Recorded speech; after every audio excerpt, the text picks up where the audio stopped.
You're probably here because of the clickbaity title. I'm super sorry about that.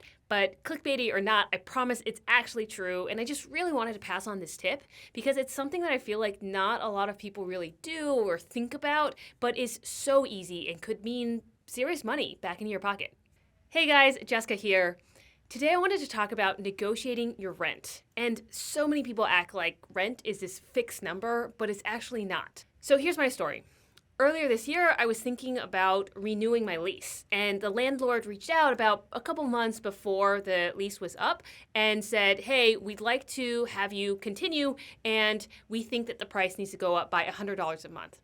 I sent one response email and managed to get the price down by $500. One email.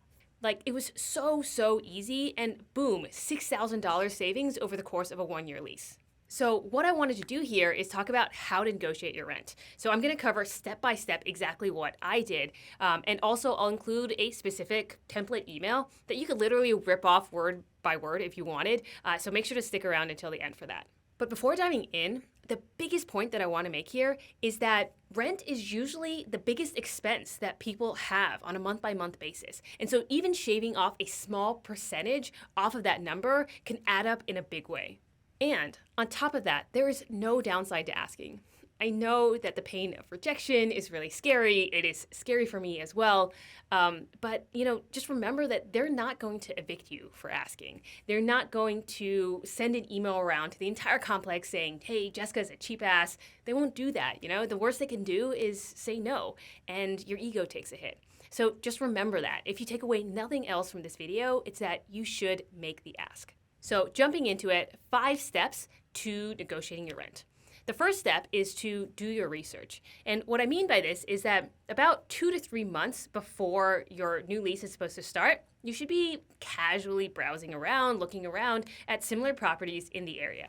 And the reason why you want to do this is, suppose that the landlord comes to you and says that your rent is going to be $2,500. And if you haven't done the research, then you have no idea if that's a fair offer or not. Whereas on the other hand, if you have done the research, then you might find out that, hey, there are 5 similar properties in the area, all with the same kind of amenities, and all of those are going for $2,000. This is really useful information to have in going into a negotiation. So how I did the research was pretty much, whenever I got bored, all those times when you pull up your phone and you're just like browsing around on Instagram, I used that time to pull up Craigslist or Zillow and just like browse around at similar apartments in the area. I will be honest, I think I spent as much time browsing random mansions as I did, real apartments that I could actually afford.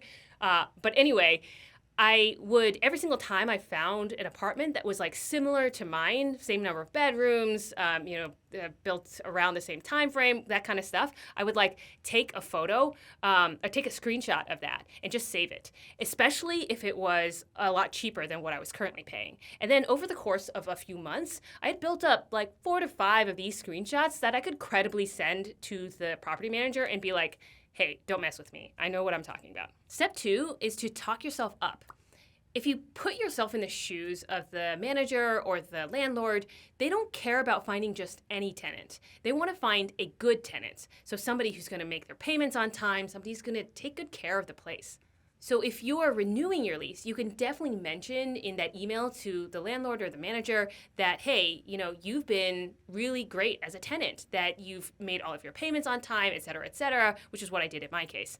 If you are leasing someplace for the first time, then something that you could do is actually go and get some reference letters from, say, a previous landlord, a previous boss, the nonprofit that you volunteer at, something like that, to really provide that character reference that shows that you're a good tenant. You have to remember that negotiations go both ways. You are looking for a place to stay, but at the same time, the manager or the landlord is looking for somebody who won't give them any headaches. So if you can convince them that you're the kind of tenant who will be one less thing to worry about, then that is definitely in your favor in terms of being able to negotiate a better price. Step 3 is to make a trade.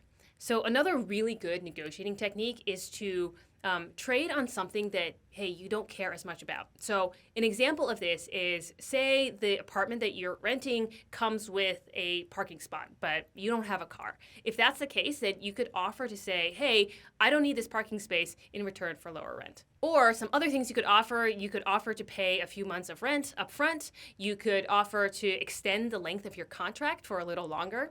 And the point is that you should try to look for ways to be creative with your bargaining, because what you might be able to do here is to get lower payments in return for something that doesn't cost you much at all. In my case, the trade that I offered to make was that I would sign a new 1-year lease 2 months before my previous lease even expired. And if you think about it from the perspective of like why the manager or landlord would want this, is for two main reasons. The first is, like, for every single day that this property might potentially go unrented is like cash that they're missing out on, like rent that they're not collecting. And then the second reason why they might like that is the fact that, you know, like changing tenants is just a really painful process. They have to like clean the place, they have to advertise it, they have to like show people around, all this kind of stuff, and it's just a pain in the butt. And so if you can give them a commitment like that, that is definitely something that the landlords and managers really care about. The fourth step is to remember that you have leverage. I want to build on the previous points that I've been making just a little bit more, which is to say that negotiation is a mindset. And all these points that I've been making so far are the fact that, you know, you have something very valuable that the landlords want. You are not going into the negotiation empty-handed. And especially if you're renewing a lease, you have to remember always that it costs the landlord way more to try to replace you than to give you the lower price that you're asking for. If it helps, always remember that, you know, you can tell the manager and the landlord that, hey, you know, if a deal can't be reached, you wouldn't hesitate to go outside and look elsewhere. I mean, what was the point of all of that research we did in step 1 if not to give you a backup pool of mansions that you could check out if something fell through here? And the last step is to make sure that it's all written down. So at the end of this entire process, after you've reached a new price, make sure that you have some kind of document where all of this is spelled out in writing. Most likely, this would be a lease document. And if you're finding that the manager or the landlord is, you know, kind of dragging their feet on this, then that's definitely a red flag that they may not have been negotiating with you in good faith. And that's it. As mentioned, here is an email template that you can use to negotiate your rent. Hi, Nick. In my case, it was Nick that I was negotiating with, but maybe it's Amanda or Jose or whoever it is that you have on the other end. Thank you so much for the email that you sent on the lease renewal. We would love to discuss. We believe that there's room to lower the rent given market conditions. We did some research and found a few data points. A comparable one-bedroom apartment going for $2,400, include a screenshot. And B, another one-bedroom apartment going for $2,300, a screenshot. And C, the average rental price for all one-bedroom apartments in Mountain View has been going down 9% over the last year. You can look for this information, by the way, in a website called Zumper. I'll link to that in the description below. But you can also include a screenshot from Zumper if that works in your favor as well. We love the property and would love to stay. It's been really great working with you, and I hope you'll agree that we've been great tenants as well. We've been consistent in our payments and have been taking great care of the property. We believe the right price for the next 12 months is $2,300 a month, and we're ready to sign today if that's something that you're able to do. Thank you so much, Jessica. And that's it. If you have more questions related to negotiating your rent, definitely leave us a comment below. And one last tip, definitely check out this book called Never Split the Difference by Chris Voss. It's an amazing book about negotiation in general, whether it's negotiating your rent or your salary or, you know, who should get the last chocolate in the box, all of those things.